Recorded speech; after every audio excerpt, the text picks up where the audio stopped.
பாதிச்சிருக்கு. ஆனா மனுஷனுடைய வார்த்தைகளுக்கு முக்கியத்துவம் கொடுக்கிற நாம ஆண்டவருடைய வார்த்தை என்ன பண்றோம்? ஈஸியா மறந்து போகும். அவர் என்ன சொல்றாரு? திடன் கொள்ளுங்கள், நான் உலகத்தை ஜெயித்தேன். அது என்ன பண்றது இல்லை, நாம ஞாபகம் வச்சுக்கிறது இல்லை. நம்முடைய ஒவ்வொரு வாழ்க்கையில, ஒவ்வொரு நாளில, ஒவ்வொரு நிமிஷத்துல நாம் யார் வார்த்தைகளுக்கு முக்கியத்துவம் கொடுத்தோம்? நம்முடைய வாழ்க்கையில வியாதியை சிலுவையிலே அறைந்து தீர்த்து விட்டேன் என்ற இயேசுவினுடைய வார்த்தையா, இல்ல இது ஆபரேஷன் பண்ணாம சரியாகாதுன்னு சொல்ற டாக்டருடைய வார்த்தையா? உன் பிள்ளைக்கு இந்த காரியம் நடக்கவே நடக்காதுன்னு சொல்ற உங்க உறவினர்களோட வார்த்தையா? உங்களுக்காக நான் எல்லாவற்றையும் செய்து முடிக்கிற தேவன் என்று சொன்ன ஆண்டவருடைய வார்த்தையா? கோணலான பாதைகளை செவ்வையாக்குவேன்னு சொன்ன ஆண்டவருடைய வார்த்தையை நம்ம ஞாபகத்துல வச்சிருக்கோமா? இல்ல உங்க கூட பிறந்தவங்க உருப்படாம போயிடுவேன்னு சொன்ன வார்த்தைகளை ஞாபகத்துல வச்சிருக்கோமா? யாருடைய வார்த்தையை நாம் ஞாபகத்திலே வைத்திருக்கிறோம்? நாம் நல்ல நிலமாக இருந்தால் அவருடைய வார்த்தை நமக்குள்ளாக விதைக்கப்படும் பொழுது நம்ம என்ன பண்ணுவோம்? 30, 60, 100மாக பலனை கொடுப்போம். ஒருவேளை நம்ம நல்ல நிலமா இல்லைன்னா அவருடைய வார்த்தையை நம்ம என்ன பண்ணுவோம்? பிசாசானவன் நம்முடைய உள்ளத்திலிருந்து எடுத்து போட்டு விட்டு அவனுடைய வார்த்தைகளை நமக்குள்ளாக என்ன பண்ணுவான்? விதைப்பான். அவங்களுக்கு புரியுதா? அவன் திருடும், அழிக்கும், கொள்ளவும் வருகிறான். மற்ற எதுக்கும் அவன் வர்றதில்லை. நீங்க உங்க சந்தோஷத்தை திருடும்படியாக, உங்கள் இதயத்துல இருக்கிற ஆண்டவருடைய வார்த்தையை பறித்து கொள்ளும்படியாக, உங்கள் இதயத்தில் இருக்கிற, உங்கள் குடும்பத்தில் இருக்கிற ஆசீர்வாதத்தை, சமாதானத்தை, சந்தோஷத்தை அவன் பறித்து கொள்ளும்படியாக உங்க பக்கத்துல கூட இருக்கலாமே போதும். நீங்கள் நல்ல நிலமாக இருந்தால் நீங்கள் 30, 60, 100மாக பலனை தருவீர்கள்.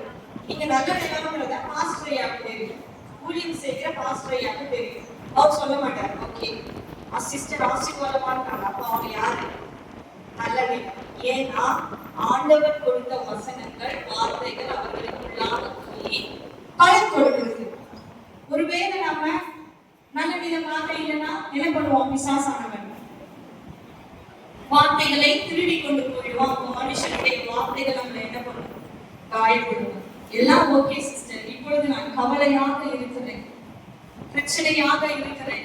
என்னதான் நல்ல நிலமாக இருந்தாலும், என்னதான் நான் பலன் கொடுக்கிறவராக இருந்தாலும், தேவனுக்கு கீழ்ப்படிந்துள்ள வாழ்க்கையை வாழ்ந்தாலும் சில நேரங்களில என் விசுவாசம் நலனற்று போகுது.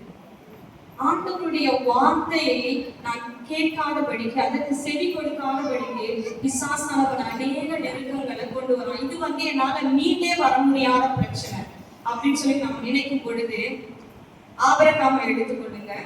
அவங்க தேசத்திலிருந்து போறாரு. ஆண்டவர் வாக்குத்தத்தம் பண்ணாரு, நீ இருந்தனா வேலைக்காக நீ போயிடுமா, நான் உன்னை ஆசீர்வதிக்க போகிறேன். யோசேப்பை, யாக்கோபை, ஏலியாவை எல்லாம் லைனா ஆண்டவருக்கு கீழ்ப்படியுள்ள எல்லா ஊழியர்களுக்கும் பிள்ளைகளுக்கும் என்ன வருது?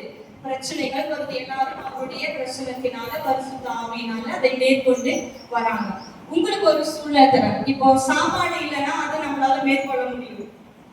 சொந்தக்காரங்க ஒரு பிரச்சனையை கொடுக்குறாங்கன்னா அதை நம்ம மேற்கொள்ள முடியும். இப்போ கேன்சர்னா அதுக்கு ட்ரீட்மெண்ட், சுகர்னா ட்ரீட்மெண்ட், வாட்டெவர் ஏதோ ஒண்ணு பண்ணிக்கலாம். ஆனா நம்மளால மேற்கொள்ள முடியாத சில பிரச்சனைகள் இருக்கும். ஆமா தானே? நம்மளால இது அவ்வளவுதான், டெட் எண்ட், குக்கு சண்டின்னு சொல்லுவாங்க. டெட் எண்ட்னா அதுக்கு மேல வழியே கிடையாது, அடைச்சு போச்சு, இதுல இருந்து மீண்டே வர முடியாது. நான் எனக்கு ஒரு 10 லட்சம் கடனா என்னால மீண்டு வர முடியும். எனக்கு 1000 கோடி கடனா என்னால எப்படி மீண்டு வர முடியும்?